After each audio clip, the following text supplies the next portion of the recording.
You know that feeling when you've tried everything, therapy, meditation, positive thinking, journaling, podcasts, YouTube videos, and somehow you're still stuck? Yeah, that one. It's like, excuse me, universe, I've done the work. Where's my reward already? If that sounds familiar, stick with me for a few minutes, because by the end of this video, you're going to understand why you still feel stuck and what's actually going on underneath all that I've tried everything frustration. And hey, if this hits home, make sure to like the video, drop a comment, and subscribe. I post stuff like this all the time to help you actually move forward, not just talk about it. All right, let's talk about being stuck. So first of all, feeling stuck doesn't mean you're lazy. It doesn't mean you're broken, and it definitely doesn't mean you're failing. It just means there's a part of you that's still protecting something. I'll say that again because it's important. You're not stuck because something's wrong with you. You're stuck because something in you is trying to protect you. Now I know that sounds weird, like protect me from what? I'm just trying to get better, for heaven's sake. But that's how the mind works. There's always a reason behind the resistance. And usually that reason is fear. You want to move forward, but some part of your subconscious goes, wait a second, what if moving forward means change? And what if change means pain? And what if pain means rejection or failure or loss? So your mind quietly hits the brakes while your conscious self is slamming on the gas. And when you sit there wondering, why do I feel like I'm driving with the parking brake on? That's why. You're not lazy. You're not unmotivated. You're conflicted. Two parts of you are pulling in opposite directions, and that's exhausting. Let me give you a little visual. Imagine you're on a boat, rowing really hard towards this new version of your life. You're sweating, working, journaling, meditating, all that good stuff. But what you don't realize is that there's an anchor dropped deep into the water holding you in place. Now you can row all you want, but until you lift that anchor, until you understand why it's there, you're not going anywhere. And here's the funny part. Most people, when they feel stuck, don't check for the anchor. They just start rowing harder. I'll work harder. I'll manifest more. I'll do a 5-day cleanse.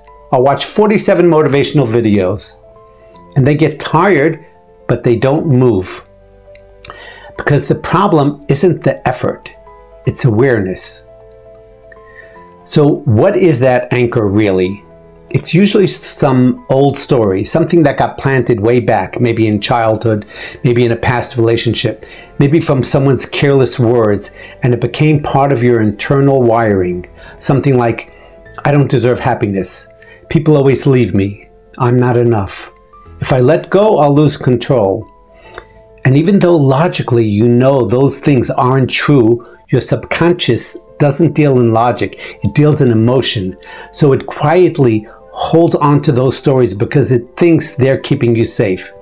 And until you update those old emotional programs, you'll keep ending up in the same loop. Now, here's what's really interesting and kind of funny in a dark human way. Sometimes we secretly like being stuck, not consciously, but on some level it's familiar, it's safe. Because if you've lived a long time believing you're the one who struggles, then actually not struggling would be weird, uncomfortable. It's like your system goes, wait, this feels too peaceful. Something must be wrong. And so even without realizing it, you recreate the chaos you're used to because that's where your nervous system feels at home. Wild, right? So what do you do about it? Well, here's what you don't do. You don't beat yourself up. You don't go on a fix-me mission. You don't decide that you need another self-help book to become lovable. What you do is you get curious. You start asking gentle, honest questions like, what might I be afraid will happen if I actually let myself move on? Or what part of me still believes I need this pain to stay safe? And you listen without judgment, because the moment you understand what your mind is protecting you from, you can thank it, release it, and finally move forward. That's when the anchor lifts. Let me tell you something from my own life. There was a time when I felt like I'd done every kind of healing possible. I mean, therapy, coaching, hypnosis, journaling, prayer, fasting, you name it. And yet I was still stuck in this emotional loop, still replaying the same story in my head. And one day I realized I wasn't afraid of change. I was afraid of peace, because peace felt like letting go of control. It meant I couldn't keep scanning the horizon for danger anymore. It meant trusting life again. And that felt terrifying. So even though I wanted peace, a part of me was allergic to it. Once I saw that, things started to shift, not overnight, but deeply. See, healing doesn't always happen in grand, dramatic breakthroughs. Sometimes it happens in small, quiet moments of truth, moments where you go, oh, that's why. And suddenly you're free in a way you never were before.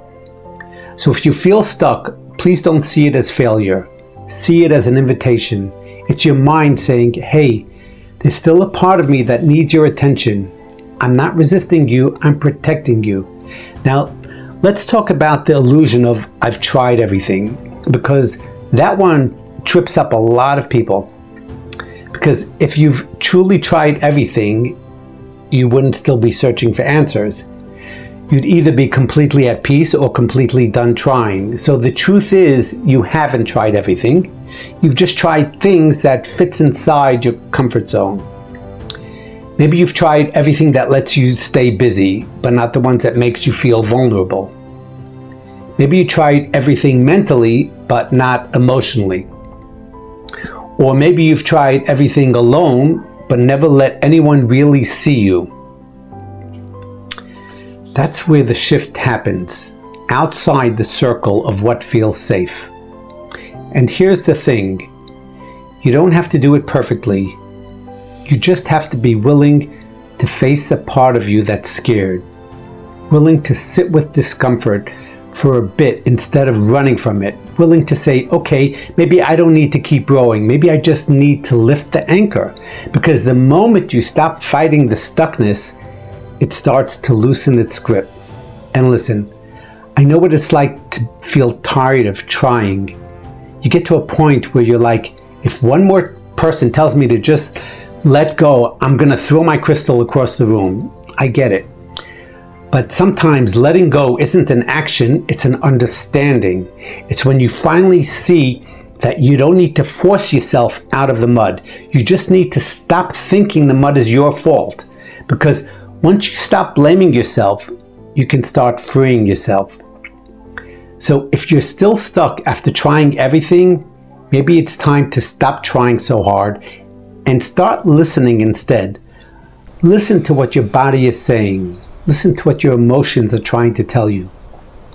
Listen for that small, quiet voice inside that says, I'm scared, but I still want to heal. That's the voice you follow. And if you take nothing else from this video, take this. Being stuck isn't a sign of failure, it's a sign of transition.